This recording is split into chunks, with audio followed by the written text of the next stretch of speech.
Hello everyone and a warm welcome to my English class. मी मानसी तुमच्या सर्वांचं एकदा परत स्वागत करते आपल्या आजच्या इंग्लिशच्या या सेशनमध्ये. आज आपण जी पोयम वाचत होतो इफ म्हणजे जर, हिलाच आपण कंटिन्यू करू. मागच्या सेशनमध्ये आपण वाचलं की कशा प्रकारे एक वडील जे आहे ते आपल्या मुलाला विविध सल्ला देतात लाईफच्या ज्या गोष्टी आहेत त्यांच्याबद्दल. तर आज आपण त्यालाच कंटिन्यू करून बघू की आणि पुढे काय ते म्हणतात. तर आज आपल्याला आपला सेकंड स्टॅन्झा पाहायचा होता. एकदा वाचूया आपण. If you can dream and not make dreams your master, if you can think and not make thoughts your aim, if you can meet with triumph and disaster and treat those two impostors just the same, if you can bear to hear the truth you have spoken twisted by knaves to make a trap for fools, or watch the things you gave your life to broken and stoop and build them up with worn out tools. त्याला समजूया आपण. If you can dream and not make dreams your master, जर तुम्ही स्वप्न बघा तुम्ही and not make dreams your master, पण स्वप्नांना आपलं मास्टर नका बनवू दो. म्हणजे की स्वप्नांना आपल्याला कंट्रोल नाही करू द्यायचं. ठीक आहे. मास्टर काय करतो? मास्टर कंट्रोल करतो. मास्टर जसं म्हणतो तसं तुम्ही करता. ठीक आहे. मास्टर म्हणजे मास्टरजी नका समजू तुम्ही शाळेचे. मास्टर म्हणजे काय की जो आपल्याला पूर्ण कंट्रोल करतो, जो जसं म्हणतो तसं. ठीक आहे. तर जर तुम्ही ड्रीम पाहता, तुम्ही स्वप्न बघता कोणतं and not make dreams your master, पण स्वप्नांना आपलं मास्टर नाही बनवू देत, स्वप्नांना आपल्यावरती कंट्रोल नाही करू देत. If you can think and not make thoughts your aim, जर तुम्ही सोचता, थिंक म्हणजे काय असं सोचणं, जर तुम्ही सोचता पण थॉट्स म्हणजे विचार, सोचून काय होतं, विचार येतात ना आपल्या मनात. जर तुम्ही सोचता पण विचारांना आपलं लक्ष नाही बनवू देत. एम म्हणजे काय असतं, एक जे लक्ष निर्धारित करतो आपण की आपल्याला हे करायचं ते करायचंय. ठीक आहे ना, आपला उद्देश जो असतो. तर जर तुम्ही सोचता पण विचारांना आपलं लक्ष नाही बनवू देत, तर हे जे दोन गोष्टी म्हटल्या, स्वप्न आणि विचार, हे ना आपल्यावरती हावी नाही होऊ द्यायचं. आपल्याला स्वप्न पाहायचे आहेत, ऑफकोर्स स्वप्न बघू, विचार करू, तेव्हा असं त्यांना आपण जे आहे रियालिटी करू, पण इतकं जास्त हावी नाही होऊ द्यायचं आपल्यावरती की आपण नुसतं त्याच्या बाबतीत सोचतच राहायचं. आपल्याला त्याला कन्क्रीट एक फॉर्म द्यायचा आहे, आपल्याला ऍबस्ट्रॅक्ट मध्ये निघून कन्क्रीट करायचंय. म्हणून त्याच्यातनं बाहेर पडून आपल्याला कामही करायचंय. If you can meet with triumph and disaster and treat those two impostors just the same. पहा इथे ट्रायम्फ अँड डिझास्टर. ट्रायम्फ म्हणजे काय असतं? विक्ट्री. पाहिलेलं आहे ते, विक्ट्री म्हणजे की आपली जी जीत असते. आणि डिझास्टर म्हणजे समजून घ्या की तुम्ही त्याचं जस्ट उलट. तसं तर डिझास्टर म्हणजे असतं की कोणची अशी आपदा येते, असं कोणची कॅलॅमिटी असते. तर अशी जिंक आणि हार, तुम्ही असं याला समजा की अशा प्रकारच्या ह्या दोन ज्या इम्पोस्टर्स आहेत. इम्पोस्टर्स म्हणजे काय? One who deceives others by pretending to be someone else, म्हणजे की जे डिसीव्ह करतं, जे की तुम्हाला धोका देतं, काहीतरी बनून ते असतं आणि काही पण दाखवतं आणि काही. म्हणायचा अर्थ इथे हे आहे की जर तुम्ही जिंक किंवा आहार किंवा प्रसन्नता आणि जे आपलं दुःख आहे, दोघांना एकासारखं तुम्ही ट्रीट करताय, तुम्ही दोघांना एकासारखं म्हणजे की आपल्या जीवनात येऊ देता आणि त्याच्याशी तुमच्यावरती काही इफेक्ट नाही होत. Treat those two impostors just the same, म्हणजे या दोन्ही गोष्टींना तुम्ही लाईफमध्ये सक्सेस व्हा किंवा अनसक्सेसफुल होऊन जा कोणत्या गोष्टी, पण तरी पण तुम्ही एकासारखंच या दोघांना जे आहे ट्रीट करता. म्हणजे असं नाही की जर आपण सक्सेसफुल झालो तर अगदी म्हणजे की 7व्या आसमानवरती उडलो आणि आपल्याला काही माहित नाही, आणि अशाच प्रकारे जर आपण अनसक्सेसफुल राहिलो, काही आपली कोणत्या गोष्टी डिफीट झाली, काही झालं, तर आपण एकदम काय होऊन गेलो, हारून गेलो, अगदी आपल्याला काहीच नाही जमत. या नाही करायचंय असं. आपल्याला दोन्ही परिस्थितींमध्ये सम राहायचंय. If you can bear to hear the truth you have spoken twisted by knaves to make a trap for fools. आता इथे काय म्हटलं जाते की जर तुम्ही आपलं म्हटलेलं जे सत्य आहे, तुम्ही जे सत्य म्हटलं आहे, ट्रूथ म्हणजे काय झालं इथे, जे सत्य आहे, bear to hear the truth twisted by someone. पाहिजे ट्रूथ ट्विस्टेड बाय समवन म्हणजे काय झालं, change the truth a little to gain some advantage. ह्याला तुम्ही असं समजा की तुम्ही काही गोष्ट म्हटली आणि त्याला कोणी अनेक व्यक्तींनी ती गोष्ट ऐकली आणि त्याला घुमवून फिरवून आणि कुणासमोर ती गोष्ट जी आहे सांगितली. गोष्ट तीच पण तिला थोडं घुमावून फिरवून आपल्या हिशोबाने त्यांनी आपल्या जे आहे स्वार्थ करता किंवा आपल्या मजा करता त्यांनी घुमावून फिरवून दुसऱ्याला सांगितली.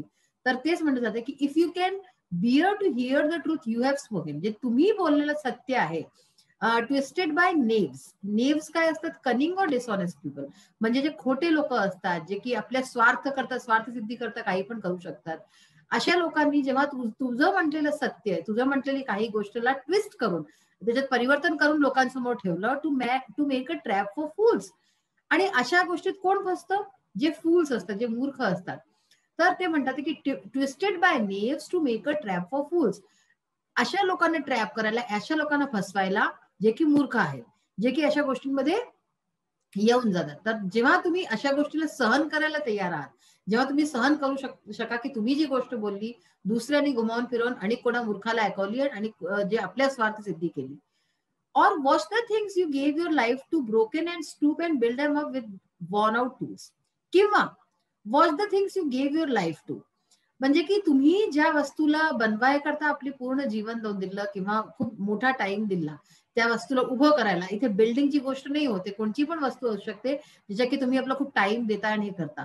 Broken and stoop and build, आणि तेव्हा तुम्ही त्या गोष्टीला तुटलेलं पहा. ठीक आहे, समजताय ना गोष्टीला? विचारांची गोष्ट होती ही की तुम्ही कोणत्या गोष्टीला खूप आपला टाइम दिला, प्रयत्न केला आणि ते चांगली वस्तू केली, पण ती पुढे जाऊन काय झालं, काही कारणाने, कुणाच्या कारणाने ती वस्तू खराब झाली, तुटली. And stoop and build M up with worn out tools. आणि त्याला परतसे तुम्ही तसंच प्रयत्न करायचं, उभं करायचं, परतसे तशाच प्रकारे त्याला जे आहे जसं होतं तसंच करायचा प्रयत्न करायचा विथ वॉर्न आउट टूल्स. म्हणजे की जे तुमचे जे जुने पुराणे टूल्स आहेत त्याच्याशीच परत तुम्ही त्यांना जे आहे तसंच उभं करायचा प्रयत्न करायचा. तर असं हे सगळं काम जर तुम्ही करू शकता की तुमचे बोललेल्या ज्या गोष्टी आहेत ते कोणी खोट्या करून आणि काही करून दुसऱ्यांसमोर ठेवल्या, किंवा तुम्ही जी वस्तू बनवली आपल्या प्रयत्नांनी ती तुम्ही तुमच्या डोळ्यासमोर अशी पाहिली की तुमच्या डोळ्यासमोर खराब झाली, तुटली, आणि तुम्ही परतसे एवढी हिंमत ठेवली की तुम्ही त्याला पुढे येऊन परत त्याला ठीक केलं, बनवलं. If you can talk with crowds and keep your virtue. जर तुम्ही क्राउड्स म्हणजे की जी गर्दी असते, जे सामान्य लोक असतात, तुम्ही त्यांच्याशी बोलू शकता. And keep your virtue. Keep your virtue म्हणजे काय? Keep one's goodness or morals under any condition. म्हणजे की आपली जी नैतिकता आहे, आपले चांगले गुण ठेवता, त्यांना न हटवता, अशा प्रकारे. आणि तुम्ही जर क्राऊडशी म्हणजे की भीडशी, सामान्य लोकांशी बोलू शकताय. और वॉक विथ किंग्स. किंवा किंग्सचा अर्थ इथे इथे काय झाला की जे मोठे लोक आहेत, जे श्रीमंत लोक आहेत, त्यांच्या बरोबरही चालू शकतात. Nor lose the common touch. आणि असं करतानाही कॉमन टच आपला जो आहे तो हटवायचा नाही. कॉमन टचचा अर्थ काय झाला? Refuse to interact with common people. पहा काय होतं जीवनात की आपण जर मोठ्या लोकांच्या संपर्कात आलो तर आपण काय करतो की आपण जे आपल्या ज्या संपर्कात जे आपल्याहून कमतर लोक असतात, आपण त्यांच्याशी बोलणं, चालणं, भेटणं सोडून देतो. तर तेच इथे म्हणतात की आपण श्रीमंत लोकांशी पण बोलायचं, पण तेव्हाही जे आपल्याहून कमी लोक आहेत किंवा अशा प्रकारचे कॉमन लोक आहेत त्यांच्याशी पण आपला टच नाही सोडायचा, त्यांच्याशी पण आपण बोलायचं, त्यांच्याही बरोबर वागायचं, चालायचं एकासारखं. ठीक आहे. आणि हे सगळं करताना आहे, चाहे श्रीमंत असो किंवा गरीब असो किंवा कशाही प्रकारचा व्यक्ती असो, सगळ्यांशी बोलता चालता आपण आपली जी चांगलाई आहे, आपला जो चांगुलकीपणा आहे तो नाही सोडायचा कधी. If neither foes nor loving friends can hurt you. जेव्हा तुम्हाला न तुमचे मित्र न तुमचे शत्रू कोणी पण तुम्हाला हर्ट न करू शकेल, म्हणजे कोणी पण तुम्हाला दुःख न देऊ शकेल कोणत्याही प्रकारे.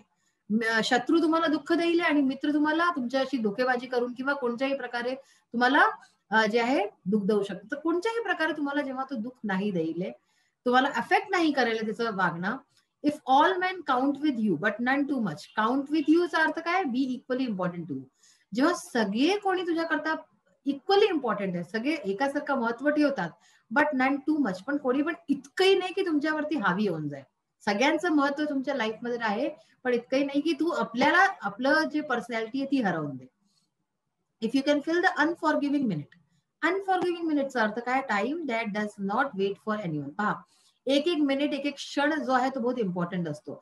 हा जो क्षण आता मी बोलतीये हा निघून जाईल आणि हा परत नाही येईल, हे तुम्हाला माहितीये ना. वेळ निघत जाते, वेळ परत येत नाही, तर म्हणून त्याला अनफॉरगिव्हिंग म्हणताय. हे न कोणाकरता थांबतं न कुणावरती दया करतं. ठीक आहे. तर if you can fill the unforgiving minute with 60 seconds worth of distance run. 60 seconds worth of distance run म्हणजे make good use of every second without wasting. म्हणजे बिना वेस्ट केल्या आपण एक एक क्षणाचा जर जेव्हा जे आहे सदुपयोग करू, चांगला वेळ काढू. आणि yours is the earth and everything that's in it. तर तेव्हा म्हणजे आता जितके हे जर बोलले होते तर आता त्याचं तर आलंय बरं. तर जेव्हा हे सगळं तू करू शकतील तेव्हा ही पृथ्वी, तेव्हा ही धरती, हे पूर्ण जग तुझं आहे.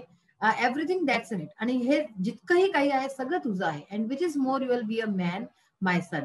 You will be a man म्हणजे to be a good perfect human being. आणि तेव्हा तू एक परफेक्ट ह्युमन बिंग बनू शकतो, मनुष्य बनू शकतो, चांगला बेहतर एक इन्सान बनू शकतो, माय सन, माझ्या मुला. तर हे सगळं जेव्हा तू करून घेशील तेव्हा तू एक चांगला माणूस बनशीलच. तर अशा प्रकारे वडिलांनी आपल्या मुलाला हे इतके चांगल्या सल्ला दिल्या आहेत. आता आपण आपल्या इंग्लिश वर्कशॉपची एक्सरसाइज एकदा बघून घेऊ. So as I have said, we will start with English workshop. Question number 7. What according to Rudyard Kipling is the highest quality that makes a man a true human being?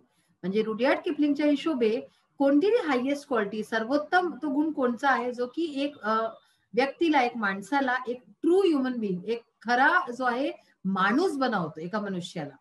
According to Rudyard Kipling, treating all people equally.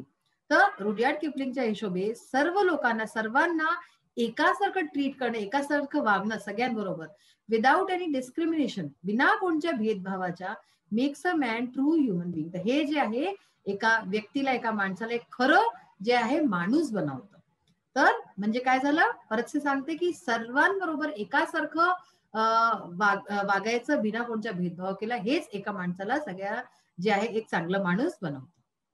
Next question आहे 8 number. Identify the figures of speech use. पहा अशा प्रकारचे questions येतात तुम्हाला पोयमच्या related, की poem दिली, त्याच्यात काही लाईन्स दिल्या आणि त्याच्यात तुम्हाला ओळखायची आहेत की कोणचं हा जो आहे फिगर ऑफ स्पीच आहे.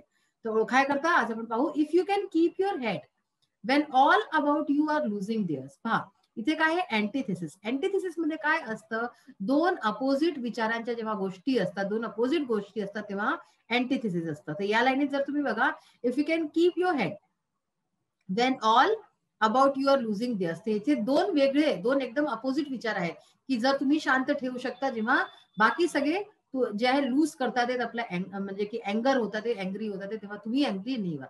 हे अँटिथेसिस झालं. सेकंड आहे, if you can meet with triumph and disaster and treat those two impostors just the same. So this is personification. Personification मध्ये काय असतं, जे लाईफलेस डेड वस्तू असतात किंवा जे आपले थॉट्स असतात, ऍबस्ट्रॅक्ट आयडियाज असतात, त्यांना एका व्यक्तीसारखं ट्रीट केलं जातं. इथे काय केलं, ट्रायम्फ अँड डिझास्टर हे काय आहेत, हे दोन आपले ऍबस्ट्रॅक्ट हे आयडियाज आहेत ना, की जिंक आणि हार.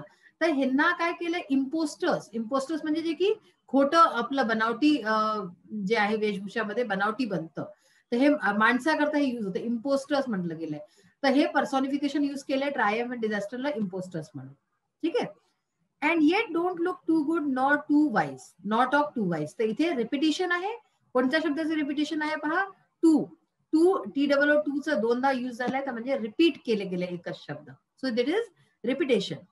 नेक्स्ट आहे विथ वॉर्न आउट टूल्स. तर हे कोणचं आहे, हे अलिटरेशन आहे, कारण की इथे पहा WW दोनदा आलाय, तर इथे एकाच अक्षराचा परत परत जेव्हा रिपीट होतं तेव्हा अलिटरेशन असतं. मग आहे write a letter to your parents. Question number 9 मध्ये बघाल तुम्ही, thanking them for advising you when you were in a confuse state of mind. पहा इथे मी क्वेश्चनचा एक छोटा पार्ट घेतलाय. फुल क्वेश्चन तुम्ही आपल्या बुक मधनं बघू शकता की त्याच्यात काय काय आपल्याला पॉइंट्स घ्यायचे ते सगळं त्यात लिहिलं असतं. एक पत्र लिहायचंय आपल्या पेरेंट्सला, त्यांना थँक्यू म्हणायकरता की जे ऍडवाइस त्यांनी दिले त्यांच्याकरता जेव्हा तुम्ही कन्फ्युज होते. तर पहा सर्वात आधी तुम्ही आपलं नाव लिहिता, कोणचंही नाव. जर तुम्हाला एक्झाम मध्ये आले की तुम्हाला हे नाव लिहायचं, तर तुम्ही तेच नाव लिहाले. ठीक आहे ना. आता इथे एक नाव दिलंय, प्रथमेश पुरंदरे. मग त्याच्यानंतर ऍड्रेस द्यायचं, 10 KBP boys hostel Satara, pin code, आणि त्याच्यानंतर डेट लिहायची. म्हणजे पहिले नेम, ऍड्रेस, डेट, 23 नोव्हेंबर 2020. ठीक आहे ना. डेट तुम्ही कोणची पण, तुमचं जसं ज्या दिवशी एक्झाम आहे तुम्ही तो डेट सुद्धा लिहू शकता. मग आहे डिअर आई अँड बाबा. तुम्ही हे पेरेंट्सला पत्र लिहिताय तर तुम्ही दोघांचं नाव लिहू शकता, आई अँड बाबा. I am extremely happy to write this letter and thanks both of you for your good advice. म्हणजे मी खूप प्रसन्न आहे हे पत्र लिहिताना आणि तुम्हा दोघांचं थँक्यू म्हणतो, आभार प्रकट करतो, तुमच्या जे चांगली सल्ला दिली तुम्ही. Actually when I join the hostel I was not willing to stay here any longer. म्हणजे या पत्रात असं म्हणतात की तो हॉस्टेल आलाय मुलगा, पण त्याला यायचं नव्हतं, पण तरी तो आला. मग त्याच्या आई वडिलांनी त्याला सल्ला दिली की तू तिथे राहा. आता पाहतेच लिहितोय तो की जेव्हा मी हॉस्टेल आलो तेव्हा मी इथे राहणं नव्हतो चाहत. I couldn't adjust to the environment and even with the boys here. तर मी इथल्या वातावरणशी आणि इथल्या मुलांशी ऍडजस्ट नव्हतो करू पावत. But in Diwali vacation you both convinced me and told me how to mingle with the boys. पण जेव्हा मी दिवाळीच्या सुट्ट्यांवरती तिथे आलो तेव्हा तुम्हा दोघांनी मला कन्व्हिन्स केलं की मी आणि मला सांगितलं की मी कशा प्रकारे सगळ्यांशी वागू, कशा प्रकारे सगळ्यांची मिंगल होऊ, म्हणजे की मिळूजुळू मुलांशी, and even how to get accustom to the conditions here. आणि हे सुद्धा सांगितलं की इथल्या कंडिशनची कसं मी आपला तालमेल बिठावू बसावू. So now I am quite sure that I would live here happily. म्हणून आता मला असं वाटतंय की मी इथे राहू शकतोय प्रसन्नतेने. Whatever advice you have given is definitely good for me. तुम्ही जेही ऍडवाइस सल्ला दिली मला ती खरंच माझ्याकरता खूप चांगली आहे. when I came back here, the whole scenario of the hostel and my preconceptions about the hostel life got totally changed. जेव्हा मी इथे परत आलो तेव्हा इथला सगळा हॉस्टेलचा सिनेरिओ आणि जे माझे कन्सेप्शन होते ते सगळे चेंज होऊन गेले. म्हणजे आधी मी ज्या दृष्टिकोनाने आलो होतो आता सगळं मध्ये खूप मोठा चेंज आला. Y I don't know but now I am very much happy. मला का हे मला माहित नाही, पण आता मी खूप प्रसन्न आहे टू लिव्ह हिअर, इथे राहायला, अँड इंटरमिंगल विथ माय हॉस्टेलमेट्स. आणि सगळ्या जितके माझे हॉस्टेलचे जे मित्र आहेत, मुलं आहेत, सगळ्यांबरोबर मी नीट प्रकारे मिळून जुळू शकतोय. If you had not advice me on this issue I would have left the hostel long अगो. तर जर तुम्ही मला सल्ला नसती दिली तर मी होऊ शकतं खूप आधी हॉस्टेल सोडून दिलं असतं. Long before and my whole academic year would have gone wasted. तर खूप आधी मी सोडून दिलं असतं हॉस्टेल आणि माझा पूर्ण जो वर्ष आहे अभ्यासाचा तो वेस्ट चालला गेला असता. Thank you very much for making me realise the importance of education and adjustment in the life. तर तुम्हाला खूप थँक्यू आहे, धन्यवाद आहे की तुम्ही मला रिअलाइज करावलं, आभास करावलं या गोष्टीचा, जीवनात शिक्षणाचं महत्व ह्याचं आणि ऍडजस्टमेंट इन द लाईफ आणि आपल्याला किती ऍडजस्ट करावं लागतं जीवनात, ह्या सगळ्याचं तुम्ही मला जे आहे दाखवलं. कन्वे माय रिगार्ड्स टू आजोबा and love to little Pihu.